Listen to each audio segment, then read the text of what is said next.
2020 से ही बॉलीवुड का समय खराब चल रहा है। वो अब तक कायम है और ऐसे तो कई मुद्दा उठता है, फिर सब खत्म हो जाता है, लेकिन जो मुद्दा बॉलीवुड को लेकर उठा वो अभी भी चल रहा है और वो है बॉयकॉट बॉलीवुड।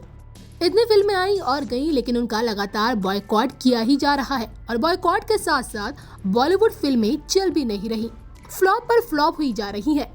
ऐसे तो बॉयकॉट ट्रेंड और बॉलीवुड की फिल्में फ्लॉप होने पर कई एक्टर्स अपनी राय दे चुके हैं।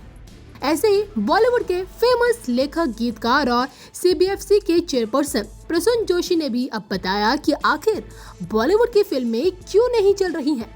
चलिए आपको भी बताते हैं उन्होंने क्या कुछ कहा। दरअसल साहित्य आज तक 2022 में शनिवार के दिन बॉलीवुड के फेमस लेखक प्रसून जोशी पहुंचे, जहां प्रसून जोशी से ये पूछा गया कि बॉलीवुड की फिल्में क्यों नहीं चल रही हैं, क्या क्रिएटिविटी की धारा सूख गई है। इस पर उन्होंने कहा, फिल्म इंडस्ट्री को आत्ममंथन की जरूरत है। मैंने पहले कहा है कि शुरुआत में जब फिल्में बनना शुरू हुई थी तब उनके पास एडवांटेज था, उन्हें ऑथेंटिक स्टोरी मिल रही थी, वो कहाँ से आ रही थी। आगे वो कहते हैं, पौराणिक कहानियों से, रविंद्रनाथ और चट्टोपाध्याय से, इन सभी से कहानियां आ रही थी और वो हमारी संस्कृति से जुड़ी कहानियां थी। लेकिन कहीं ना कहीं हमारी फिल्म इंडस्ट्री जड़ों से दूर एक बबल में सीमित हो गई है। अगर आप जड़ों से जुड़े नहीं होंगे तो आम आदमी का सत्य आपके काम में नहीं होगा। आगे प्रसून ने इस बारे में ये भी बताया कि एक्टर्स फिल्म से जुड़ क्यों नहीं पाते हैं।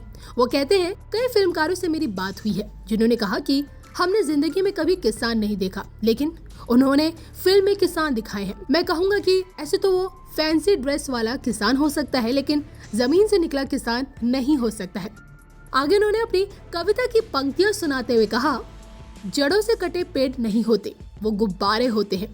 पेड़ होने के लिए बीज, उर्वर धरती और हवा की जरूरत है। पेड़ साधना है और गुब्बारे कामना। बॉलीवुड को जीवित जड़ों के साथ उगना होगा। आगे वो ये भी कहते हैं, उन्हें समझना होगा कि उनकी जड़ें कहाँ हैं और मैं मानता हूँ कि बॉलीवुड में अच्छी सोच वाले लोग अभी भी हैं जो साथ में बैठेंगे तो कोई ना कोई सॉल्यूशन जरूर निकाल लेंगे। इस युग में आलोचना और विरोधाभास को समझना और उससे सीख कर आगे बढ़ना जरूरी है और मुझे लगता है कि वो प्रक्रिया शुरू हो चुकी है और हम आगे उज्जवल भविष्य देखेंगे।